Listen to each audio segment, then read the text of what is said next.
12 अक्टूबर 1999 की तारीख को पाकिस्तान में दो तख्ता पलट की साजिश रची गई थी। तत्कालीन प्रधानमंत्री नवाज शरीफ सुबह सुबह आईएसआई के डीजी जियाउद्दीन भट्ट के साथ गुफ्तगू कर रहे थे, चुपके चुपके, मगर बात चोरी हो गई। खबर कुछ यूं थी कि नवाज शरीफ आर्मी चीफ परवेज मुशर्रफ की कुर्सी खाना चाहते थे और उनकी जगह पर जियाउद्दीन भट्ट को नियुक्ति मिल रही थी। मुशर्रफ उस वक्त कोलंबो में थे। बात उन तक पहुंच गई। शाम होते होते उन्होंने वापसी की फ्लाइट पकड़ी। उस समय तक उनकी छुट्टी का आदेश आ चुका था। जब कराची एयरपोर्ट पर उनका विमान उतरने वाला था, तभी एयर ट्रैफिक कंट्रोल यानी एटीसी ने पायलट को कहा, आपके लिए यहां जगह नहीं है, विमान को पाकिस्तान से बाहर ले जाइए। तब मुशर्रफ ने खुद एटीसी से बात की, पर बात बनी नहीं। फिर उन्होंने पायलट से कहा कि कराची के चक्कर लगाते रहो। इतनी देर में मुशर्रफ के वफादार सैनिकों ने एयरपोर्ट को घेर लिया था। एटीसी को हार कर इजाजत देनी पड़ी। विमान उतरा। मुशर्रफ ने अपनी किताब in the line of fire में इस घटना का विस्तार से जिक्र किया है। उन्होंने दावा किया कि उतरते टाइम विमान में सिर्फ 7 मिनट का ईंधन बचा था। खैर, मुशर्रफ अब सेफ थे और अनसेफ होने की बारी नवाज शरीफ की थी। मुशर्रफ के वफादार जनरल शरीफ के घर में दाखिल हो चुके थे। उन्हें हिरासत में ले लिया गया। टीवी चैनलों पर सेना का पहरा लगा दिया गया। रात होते होते धुंध साफ हो चुकी थी। नवाज को पद से बर्खास्त कर दिया गया था। जनरल परवेज मुशर्रफ ने पाकिस्तान का कंट्रोल अपने हाथ में ले लिया था। अब आज ये कहानी सुनाने के पीछे की वजहें भी दो हैं। पहली, 23 बरस बाद वही एपिसोड दोहराने की कोशिश चल रही थी। इमरान खान आर्मी चीफ कमर जावेद बाजवा को बर्खास्त करने जा रहे थे, तभी उनके अहाते में एक हेलीकॉप्टर उतरा और उसी समय एक जालीदार वैन संसद के बाहर खड़ी हुई और फिर पूरा खेल बदल गया। दूसरी वजह एक शख्सियत से जुड़ी है। 1999 में नवाज शरीफ को गद्दी से हटाने के बाद कुछ समय तक जेल में रखा गया, फिर क्षमादान दे दिया गया कुछ शर्तों के साथ। इसके तहत नवाज शरीफ और उनके परिवार को देश से बाहर भेज दिया गया। इनमें एक नाम परिवार में उनके छोटे भाई शहबाज शरीफ का भी था। उन्हें मुशर्रफ ने एक ऑफर दिया था, अगर भाई का साथ छोड़ दो तो तुम्हें पीएम बना देंगे, लेकिन शहबाज नहीं माने। उन्होंने निर्वासन में रहना मंजूर किया। 8 बरस तक देश से बाहर रहे और लौटे तो सबसे बड़े सूबे पंजाब के सीएम बने और अब वही शहबाज शरीफ साल 2022 में 11 अप्रैल के दिन पाकिस्तान के प्रधानमंत्री के पद की शपथ ले रहे हैं। तो आज हम जानेंगे कि शहबाज शरीफ की पूरी कहानी क्या है, उनका दामन कितना पाक साफ है, कितने कांड किए हैं और पाकिस्तान के राजनीतिक संकट में नया क्या हो रहा है। नमस्ते, मेरा नाम है सौरभ द्विवेदी और यह है लल्लन टॉप का अंतरराष्ट्रीय प्रसंगों से जुड़ा रोजाना का कार्यक्रम दुनियादारी। Brought to you by Kuku FM. Download the app now. दुनियादारी के इस एपिसोड के स्पॉन्सर हैं कुकू एफएम। प्रीमियम सब्सक्रिप्शन लेंगे इस ऑडियो प्लेटफॉर्म का, जहां पर हजारों तरह की किताबें हैं। 50% की आपको छूट मिलेगी। ये छूट पहले 500 यूजर्स के लिए है। छूट के लिए आपको कोड डालना पड़ेगा LT50। बाकी जानकारी आपको डिस्क्रिप्शन में मिल जाएगी। सूचना समाप्त। अब शो को आगे बढ़ाते हैं। बात पाकिस्तान के नए प्रधानमंत्री शहबाज शरीफ से जुड़े विवादों की होगी। उनका परिचय जान लीजिए पहले संक्षेप में। शहबाज का जन्म 23 सितंबर 1951 को लाहौर में हुआ। नवाज से 2 साल बाद उनके पिता मियां मोहम्मद शरीफ अनंतनाग से अमृतसर आकर बस गए थे। उन्होंने स्टील और आयरन का कारोबार जमाया था। विभाजन के बाद पूरा परिवार अमृतसर से लाहौर आ गया। शहबाज की पढ़ाई लाहौर में हुई। ग्रेजुएशन के बाद वो फैमिली बिजनेस में हाथ बटाने लगे। 1988 में जियाउल हक की मौत के बाद जब पाकिस्तान में आम चुनाव का ऐलान हुआ तो बेनजीर भुट्टो की पाकिस्तान पीपल्स पार्टी को जबरदस्त सपोर्ट मिल रहा था। उनकी जीत तय मानी जा रही थी। बेनजीर जनरल जियाउल हक और कठमुल्लाओं की आंखों में चुभने लगी थी। उन्हें रोकने के लिए एक नए संगठन की तब स्थापना की गई, जिसका नाम था इस्लामी जमहूरी इत्तेहाद यानी IJI। इसमें बेनजीर की PPP के खिलाफ खड़ी पार्टियां शामिल हुई। IJI को नवाज शरीफ लीड कर रहे थे। कई सालों बाद ISI के मुखिया रहे हामिद गुल ने टीवी पर कबूला कि IJI बनाने के पीछे ISI थी। 1988 में शहबाज शरीफ पहली बार इसी IJI के टिकट पर पंजाब की प्रांतीय सभा में पहुंचे। समझिए MLA हो गए और उनका पॉलिटिकल करियर शुरू हो गया। 1990 में उन्होंने नेशनल असेंबली का चुनाव लड़ा, जीते और तब उनके भाई भी उसी समय नवाज शरीफ प्रधानमंत्री बने। लेकिन उनकी सरकार तय कार्यकाल से पहले ही खत्म हो गई, भंग कर दी गई। फिर शहबाज ने सेंटर की राजनीति छोड़कर सूबे में हाथ आजमाने का फैसला किया। 1997 के साल में जब नवाज दोबारा प्रधानमंत्री पद की शपथ ले रहे थे, तब शहबाज पंजाब की सियासत साधने की तैयारी कर रहे थे। इसी बरस 1997 में वो पहली बार पाकिस्तान में स्थित पंजाब के मुख्यमंत्री बने। अक्टूबर 1999 में जब परवेज मुशर्रफ ने भाई का तख्ता पलट किया तो चपेट में शहबाज भी आए और उन्हें भी परिवार के साथ देश छोड़कर जाना पड़ा। लेकिन शरीफ परिवार 2007 में मुल्क वापस लौटा। शहबाज 2008 में दूसरी दफा और फिर 2013 में तीसरी दफा पंजाब के मुख्यमंत्री बने। 2017 में नवाज शरीफ का नाम पनामा पेपर्स में आया। नवाज तब प्रधानमंत्री की कुर्सी पर थे। सुप्रीम कोर्ट ने आदेश दिया कि वो किसी भी पॉलिटिकल ऑफिस के लिए अब योग्य नहीं है। नवाज को पीएम की कुर्सी छोड़नी पड़ी और साथ में जो उनकी पार्टी थी पाकिस्तान मुस्लिम लीग नवाज, इसकी अध्यक्षता भी छोड़नी पड़ी। इसके बाद नवाज पाकिस्तान छोड़कर चले गए और उनकी जगह पर उनके छोटे भाई शहबाज शरीफ को पाकिस्तान मुस्लिम लीग नवाज का अध्यक्ष बनाया गया। नवाज बार बार ये कहते रहे शहबाज उनके उत्तराधिकारी हैं, लेकिन शहबाज पंजाब छोड़कर आने के लिए तैयार नहीं थे और जब वो तैयार हुए तब तक नए चुनाव का ऐलान हो चुका था। जुलाई 2018 में पाकिस्तान में आम चुनाव हुए। इमरान खान की पार्टी पाकिस्तान तहरीक इंसाफ पीटीआई सबसे बड़ी पार्टी बनकर उभरी। पीएमएल-एन को विपक्ष में बैठना पड़ा और शहबाज शरीफ इस पार्टी के नाते विपक्ष के नेता बन गए। उनके नेतृत्व में विपक्ष इमरान खान के खिलाफ लगातार हमलावर रहा। जब तक मिलिट्री एस्टेब्लिशमेंट का सपोर्ट बना रहा, विपक्ष के इस विरोध का असर नहीं हुआ। लेकिन 2022 की शुरुआत में ही तय हो चुका था कि इमरान अब अपने भरोसे बचे हैं। विपक्ष ने इसका फायदा उठाया। शहबाज के नेतृत्व में विपक्षी पार्टियां एकजुट हुई और फिर नेशनल असेंबली में अविश्वास प्रस्ताव की चिट्ठी आई। ये कहानी आपको कई बार बता चुके हैं। 9-10 अप्रैल की रात को वोटिंग भी हुई। प्रस्ताव के समर्थन में 174 वोट पड़े और इमरान खान की विदाई हो गई। इमरान खान के हटने के बाद नए पीएम का भी चुनाव हुआ। विपक्षी गठबंधन में अब शहबाज शरीफ के नाम पर सहमति बनी। 11 अप्रैल को वोटिंग होनी थी।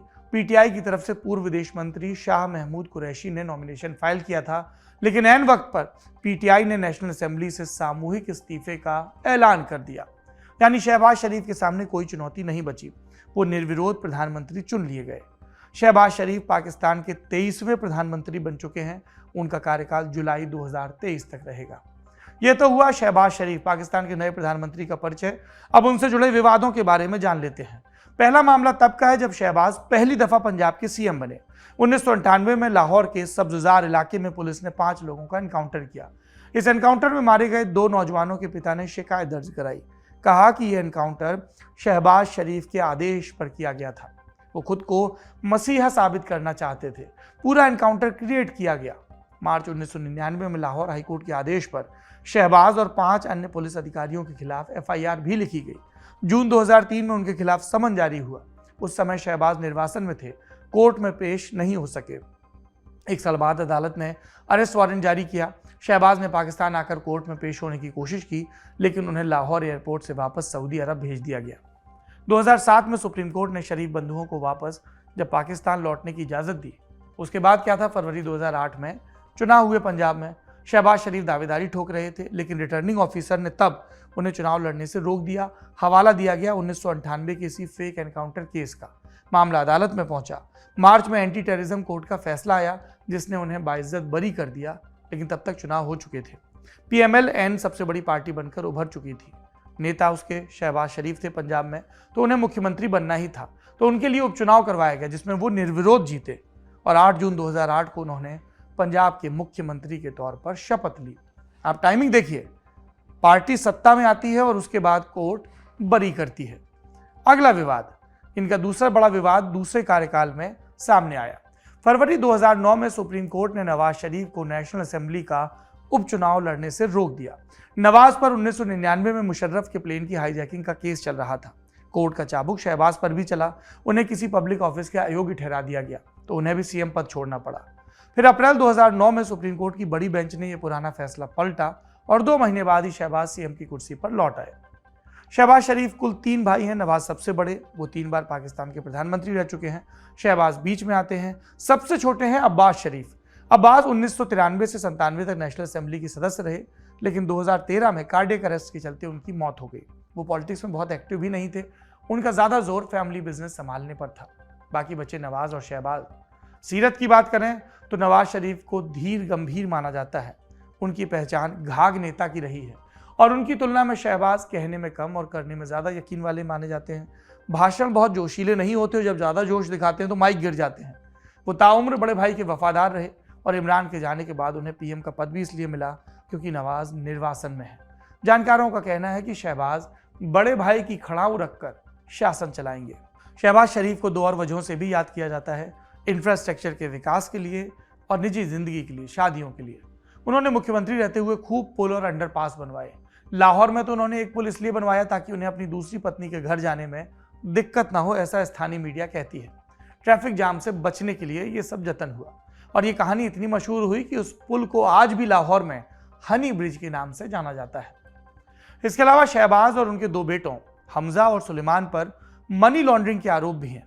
उनके ऊपर लगभग 14 अरब पाकिस्तानी रुपए की मनी लॉन्ड्रिंग का इल्जाम है। इस मामले में शहबाज शरीफ को सितंबर 2020 में गिरफ्तार भी किया गया था। अप्रैल 2021 में उन्हें बेल पर छोड़ा गया। ये केस अभी भी चल रहा है। जिस दिन शहबाज शरीफ पीएम बनने वाले थे उसी दिन पाकिस्तान की एक अदालत में मनी लॉन्ड्रिंग केस पर सुनवाई भी चल रही थी। अदालत ने शहबाज और उनके बेटे हमजा को 27 अप्रैल तक की मोहलत दी। ये शहबाज शरीफ के पीएम बनने में आखिरी अड़चन थी, वो भी दूर हो गई। आप समझिए, सत्ता की सुगंध आती है तो अदालतें किस तरह से सुगम हो जाती हैं। नए पीएम का जिक्र सुन लिया, आप जो बीत गए हैं, पुराने हो गए इमरान खान, उनके भी अपडेट जान लीजिए। 9 अप्रैल को इमरान खान के लिए आया कयामत का दिन। जिस अविश्वास प्रस्ताव से भागे भागे फिर रहे थे, जिसे जानबूझकर रद्द कराया, सुप्रीम कोर्ट के आदेश के बाद वो उनके सामने आकर खड़ा हो गया। 7 अप्रैल को कोर्ट ने साफ किया, अविश्वास प्रस्ताव रद्द किए जाने का फैसला असंवैधानिक है। 9 अप्रैल तक किसी भी हालत में वोटिंग करा ही जानी चाहिए। तो 9 अप्रैल को नेशनल असेंबली बैठी। माना जा रहा था दोपहर तक वोटिंग हो जाएगी, नतीजा भी आ जाएगा, लेकिन स्पीकर असद कैसर लगातार बैठक को टालते रहे। रात होते होते 4 बार सदन स्थगित। इस बीच असद कैसर कई बार पीएम आवास की सैर भी कर चुके थे। कुछ खास घटनाक्रम जान लीजिए अगर नहीं जाने। 9 अप्रैल की रात के 10:30 बजे हैं, कैबिनेट की मीटिंग चल रही है। खान साहब बौखलाए बैठे हैं, सारी तिकड़मों का उल्टा असर।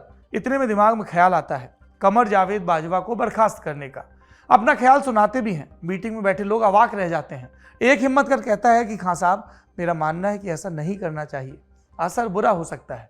लेकिन तब तक खबर बाहर आ चुकी थी, अफवाह की शक्ल में। सुना गया कि इमरान खान ने एक बड़े अधिकारी को बर्खास्त कर दिया। इस आशय की सुनवाई इस्लामाबाद हाईकोर्ट में होने वाली है। नाम लेने से सब बच रहे थे। इन सब के बीच एक हेलीकॉप्टर बानीगाला में उतरा। बानीगाला इस्लामाबाद के मुहाने पर है। यहाँ इमरान खान का अपना घर है।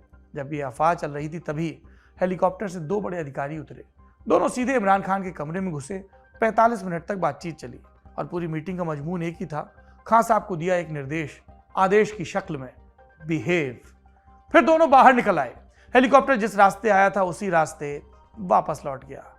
उनके जाने के बाद सफाई आने लगी इमरान खान की तरफ से भी। सबसे दिलचस्प था फवाद चौधरी का ट्वीट। लिखा, इमरान खान ऐसा सोच भी नहीं सकते, उनका ऐसा कोई इरादा नहीं है। आर्मी चीफ को बर्खास्त किए जाने की खबरें झूठी हैं। बाद में सेना ने भी इस रिपोर्ट का खंडन किया, पर तब तक खेल हो चुका था। अविश्वास प्रस्ताव के सबसे अहम किरदार स्पीकर असद कैसर की कहानी भी दिलचस्प रही। 3 अप्रैल को होने वाली वोटिंग में कैसर नेशनल असेंबली की अध्यक्षता करने वाले थे। अपने हिसाब से, संविधान के मुताबिक अगर वो ऐसा करते तो उसी दिन इमरान की कुर्सी गिर जाती। पर खान साहब किसी भी कीमत पर ऐसा नहीं चाहते थे, तो स्पीकर से कहा कि आपकी तबीयत ठीक नहीं है, आपको पता नहीं, हम आपको बता रहे हैं, आप आराम करिए। और उनकी जगह डिप्टी स्पीकर कासिम खान सूरी को चाबी दे दी गई। सूरी ने 5 मिनट का भाषण सुनकर प्रस्ताव रद्द कर दिया। फिर मामला, हमने बताया, सुप्रीम कोर्ट पहुंचा और 7 अप्रैल को आदेश आया। कहा कि ये रद्द किए जाने का फैसला असंवैधानिक है। नेशनल असेंबली फिर से बहाल की जाती है। 9 अप्रैल की रात तक वोटिंग कराई।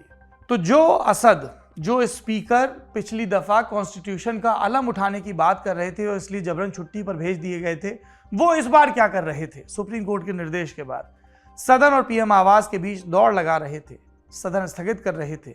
एक दफा तो वो नेशनल असेंबली के गेट के भीतर दाखिल हुए, फोन आया तो गाड़ी फिर से मुड़ गई, बैक टू पीएम ऑफिस। और इधर कोर्ट की डेडलाइन 12 बजे की बीतती जा रही थी। 1 घंटे से भी कम का समय बचा था।